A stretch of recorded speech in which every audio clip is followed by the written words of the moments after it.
Hi friends, welcome back to my channel. This is Bharati. How to onboard authoritative application in SailPoint. మనకి authoritative application అనేది SAIL పాయింట్లో ఎట్లా onboard చేస్తాము అని చెప్పేసి బ్రీఫ్గా ఈ వీడియోలో ఎక్స్ప్లెయిన్ చేస్తాను. ఎక్కడ స్కిప్ చేయకుండా చూడండి. Authoritative nothing but the application which acts as source of trust for identity. అంటే మనకి ఐడెంటిటీస్ అనేవి క్రియేట్ అవ్వడానికి ట్రస్ట్గా ఉండే ఒక అప్లికేషన్ని మనం అథారిటేటివ్ అప్లికేషన్ అంటాము. Understand data sources. ఫస్ట్ మనము డేటా సోర్స్ అనేది ఏంటి అంటే మనకి ఫస్ట్ అథారిటేటివ్ అప్లికేషన్ ఇది ఏ source, what system is the true source. అంటే మనకి ఏంటి అథారిటేటివ్ అప్లికేషన్ అనేది ఏంటి అనేది మనం అబ్జర్వ్ చేసుకోవాలి. హెచ్ఆర్ అప్లికేషన్ లేకపోతే వర్క్ డేనా, సాప్ హెచ్సిఎం, డీబీనా, సిఎస్వి ఫైలా అని చెప్పేసి మనం అండర్స్టాండ్ చేసుకోవాలి. దాన్ని బట్టి మనం కనెక్టర్ టైప్ అనేది సెలెక్ట్ చేసుకోవాలి.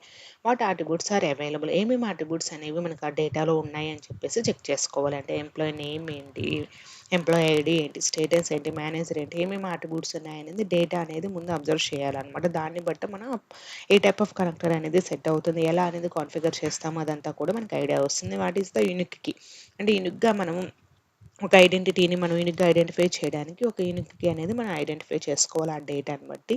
నెక్స్ట్ మనం క్రియేట్ అప్లికేషన్ ఆబ్జెక్ట్ అనేది క్రియేట్ చేసుకోవాలి. మన అప్లికేషన్ ఆబ్జెక్ట్ అనేది ఎలా క్రియేట్ చేసుకుంటాము, కాన్ఫిగరేషన్స్కి వెళ్ళి అప్లికేషన్స్ అని చెప్పేసి న్యూ అని చెప్పేసి సెలెక్ట్ కనెక్టర్ టైప్ అని చేసి మన డేటా అయితే ఎట్లా ఉందో ఆ డేటాని బట్టి మనము కనెక్టర్ టైప్ అనేది సెలెక్ట్ చేసుకోవాలి.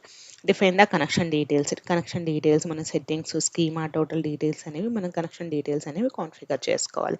నెక్స్ట్ మన కాన్ఫిగరేషన్ అనేది కంప్లీట్ అయ్యాక క్రియేట్ అగ్రిగేషన్ టాస్క్ అనేది క్రియేట్ చేసుకోవాలి. ఈ అగ్రిగేషన్ టాస్క్ అనేది క్రియేట్ చేసుకున్న తర్వాత create a task to import data from source. అంటే డేటా నుండి మనకి సోర్స్ నుండి డేటా అనేది ఐడెంటిటీలోకి ఇంపోర్ట్ చేసుకోవడానికి మనకి అగ్రిగేషన్ టాస్క్ అనేది క్రియేట్ చేసుకుని రన్ చేయడం వల్ల డేటా అనేది మనకి సోర్స్ నుండి సేల్ పాయింట్లోకి అగ్రిగేట్ అవుతుంది. Run a sample aggregation to check data injection. అంటే శాంపుల్ అగ్రిగేషన్ అనేది రన్ చేసుకొని డేటా అనేది ప్రాపర్గా ఇంపోర్ట్ అవుతుందా లేదా అని చెప్పేసి చెక్ చేసుకోవాలి. Configure identity mappings. ఈ ఐడెంటిటీ మ్యాపింగ్స్ అనేది ఇంపార్టెంట్ అనమాట. మనకి అథారిటేటివ్ అప్లికేషన్కి మనం ఈ ఐడెంటిటీ మ్యాపింగ్స్ అనేవి కాన్ఫిగర్ చేస్తాం. ఇలా మనం కాన్ఫిగర్ చేయడం వల్ల మనకి ఐడెంటిటీ అట్రిబ్యూట్స్ అనేవి మనకి సేల్ పాయింట్లో అనేవి డిస్ప్లే అవుతాయి. ఇట్లా కాన్ఫిగర్ చేస్తాము అంటే మనకి గ్లోబల్ సెట్టింగ్స్ ఉంటాయి. ఆ గ్లోబల్ సెట్టింగ్స్లోకి వెళ్ళి మనం ఐడెంటిటీ మ్యాపింగ్స్ అని చెప్పేసి ఓపెన్ చేసుకుంటే map authoritative attributes from application to identity attributes అనమాట.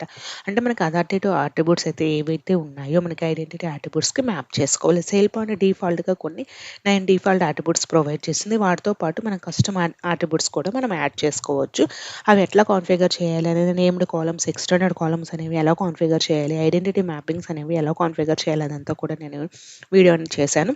ఇక్కడ మనం ఏంటంటే ఈ ఐడెంటిటీ మ్యాపింగ్స్లో ఎంప్లాయీ నెంబర్ ఏంటి, గివెన్ నేమ్ ఏంటి, అకౌంట్ మేనేజర్ ఇట్లా మనకి అట్రిబ్యూట్స్ అన్నీ కూడా మనం మ్యాప్ చేసుకోవాలి. మనం ఎట్లయితే మ్యాప్ చేసుకుంటామో దాన్ని బట్టి మనకి డేటా అనేది ఐడెంటిటీ అట్రిబ్యూట్స్ అనేవి డిస్ప్లే అవుతాయి. This is most important for authoritative onboarding. మన అథారిటేటివ్ అప్లికేషన్ అనేది ఆన్బోర్డ్ చేసినప్పుడు ఐడెంటిటీ మ్యాపింగ్స్ అనేది కంపల్సరీగా మ్యాండేటరీగా కాన్ఫిగర్ చేసుకోవాలి. Linking and correlation.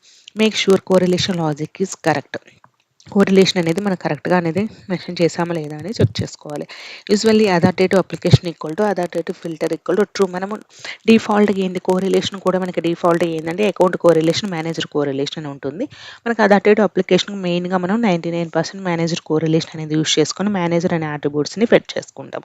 ఇట్లా మనకి టార్గెట్ అప్లికేషన్స్ వాటికి మనకి అకౌంట్ కోరిలేషన్ అనేది యూస్ చేసుకుంటాం.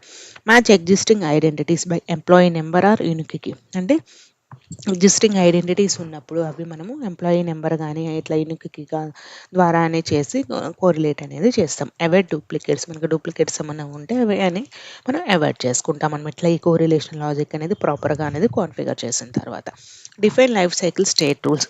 మనం ఏదైనా కూడా అప్లికేషన్ అనేది ఆన్బోర్డ్ చేసినప్పుడు మనకి లైఫ్ సైకిల్ ఈవెంట్స్ అనేవి ఉంటాయి. లైఫ్ సైకిల్ ఈవెంట్స్ అనేవి ఎలా కాన్ఫిగర్ చేస్తాము, ఈవెంట్ టైప్ ఏంటి, మనము జాయినర్, మేనేజర్ ట్రాన్స్ఫర్ ఇట్లా మనకి డిఫరెంట్ టైప్స్ ఆఫ్ ఉన్నాయి లైఫ్ సైకిల్ ఈవెంట్స్. వాటి మీద కూడా నేను వీడియో అనేది చేశాను.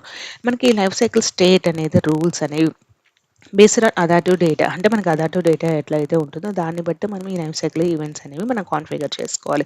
వెన్ సమ్వన్ ఈజ్ జాయిన్, అంటే మనం ఎవరైనా ఒకరు జాయిన్ అయినప్పుడు మనం ఏంది క్రియేట్ ఐడెంటిటీ అని చెప్పేసి మనకి జాయినర్ లైఫ్ సైకిల్ ఈవెంట్ అనేది క్రియేట్ చేసుకోవాలి, కాన్ఫిగర్ చేసుకోవాలి. వెన్ సమ్వన్ ఈజ్ టర్మినేటెడ్, ఎవరైనా టర్మినేట్ అయినప్పుడు డిజేబుల్ ఐడెంటిటీ అని చెప్పేసి ఐడెంటిటీని డిజేబుల్ చేసుకోవాలి. వెన్ ఆన్ లీవ్, ఎవరైనా లీవ్లో ఉంటే సస్పెండ్ అకౌంట్స్, అంటే అకౌంట్ అనేది యాక్టివ్లో లేకుండా సస్పెండ్ చేసుకోవాలి. Policies, life cycle state, life cycle event mappings. మనకి లైఫ్ సైకిల్ ఈవెంట్స్ అనేవి కాన్ఫిగర్ చేసిన తర్వాత ఈ లైఫ్ సైకిల్ ఈవెంట్స్ అన్నీ కూడా మనకి ఎట్లా ఎగ్జిక్యూట్ అవుతాయి అంటే మనకి రిఫ్రెష్ ఐడెంటిటీ క్యూబ్ టాస్క్ ఉంటుంది. దీంట్లో మనకి ప్రాసెస్ ఈవెంట్ అనే చెక్ బాక్స్ ఉంటుంది. ఈ ప్రాసెస్ ఈవెంట్ అనే చెక్ బాక్స్ అనేది చెక్ చేసుకొని మనం ఐడెంటిటీ క్యూబ్ టాస్క్ అనేది రన్ చేసుకోవాలి. This applies mappings, life cycle events and provisioning policies. మనకి రిఫ్రెష్ ఐడెంటిటీ క్యూబ్ టాస్క్లోనే మనకి డిఫరెంట్ చెక్ బాక్సెస్ అన్నీ ఉన్నాయి కూడా. అవన్నీ మనం చెక్ చేసుకొని రన్ చేసుకోవడం వల్ల మనకి ప్రాసెస్ ఈవెంట్ అనే చెక్ బాక్స్ అని చెక్ చేయడం వల్ల life cycle event, certification events ఇవన్నీ ట్రిగ్గర్ అవుతాయి. అలాగే ప్రొవిజన్ అసైన్మెంట్స్ అని చెప్పేసి ఉండడం వల్ల అవి చెక్ చేయడం వల్ల మనకి రూల్స్ అనేవి ఏవైతే ఉన్నాయో అవి డిఫాల్ట్గా అనేది ట్రిగ్గర్ అవుతాయి.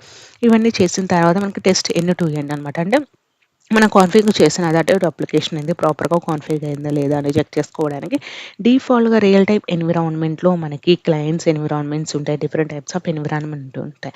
అంటే డెవలప్‌మెంట్ ఎన్విరాన్మెంట్ అని, టెస్ట్ ఎన్విరాన్మెంట్ అని, క్యూఏ ఎన్విరాన్మెంట్ అని, అంటే ప్రోడక్ట్‌కి మూవ్ చేసే ముందే ఈ ఎన్విరాన్మెంట్స్ ఉంటాయి కాబట్టి వీటిలో మనం చెక్ చేసుకోవాలనమాట. అంటే మనం కాన్ఫిగర్ చేసిన అడాప్టివ్ అప్లికేషన్ అనేది ప్రాపర్‌గా వర్క్ అవుతుందా లేదా అని చెప్పేసి. New hire arrives from HR. New identity gets created in ఐఐ2. అంటే మనకి ఏదైనా కూడా ఒక డేటా అనేది కొత్తగా అనేది ఇంప్లిమెంట్ అయినప్పుడు మనకి ఐడెంటిటీ అనేది సేల్ బాండ్లో క్రియేట్ అవుతుందా లేదా అని చెక్ చేసుకోవాలి. Update from HR. అంటే మనం హెచ్ఆర్ అప్లికేషన్లో కానీ ఏదన్నా చేంజెస్ చేసినప్పుడు డిపార్ట్మెంట్ అట్లా చేంజ్ అయినప్పుడు ఐడెంటిటీ అనేది అప్డేట్ అయిందా అని చెప్పి సేల్ పాయింట్లో చెక్ చేసుకోవాలి. టర్మినేషన్. ఎవరైనా ఐడెంటిటీ అనేది మనం డిలీట్ అయినప్పుడు మనకి యాక్సెస్ అనేది డిజేబుల్ అయిందా లేదా అని చెక్ చేసుకోవాలన్నమాట. ఇలా మనం ఏంటంటే డెవలప్మెంట్ ఎన్విరాన్మెంట్, టెస్ట్ ఎన్విరాన్మెంట్ వాటిని చెక్ చేసిన తర్వాత అంతా ప్రాపర్‌గా కాన్ఫిగర్ అయిన తర్వాతే మనం ప్రౌడ్ ఎన్విరాన్మెంట్‌కి మూవ్ చేస్తాం. ఇలా మనము అడాప్టివ్ అప్లికేషన్ అనేది ఆన్‌బోర్డ్ చేస్తాం. అడాప్టివ్ అప్లికేషన్ అనేది ఎలా ఆన్‌బోర్డ్ చేస్తాము? దాంట్లో మనకి ఐడెంటిటీ మ్యాపింగ్స్ ఏంటి? ఎట్లా కాన్ఫిగర్ చేస్తాం? లైఫ్ సైకిల్ ఈవెంట్స్ అనేవి ఎలా కాన్ఫిగర్ చేస్తాం? ఇట్లా టోటల్ సేల్ పాయింట్ టాపిక్స్ మీద నేను వీడియోస్ అనేది చేశాను. ఇన్‌కేస్ మీరు సేల్ పాయింట్ అనేది ఇంట్రెస్ట్‌గా ఉండి నేర్చుకోవాలనుకుంటే నన్ను అప్రోచ్ అవ్వండి. Thank you for watching my video. Please subscribe to my channel.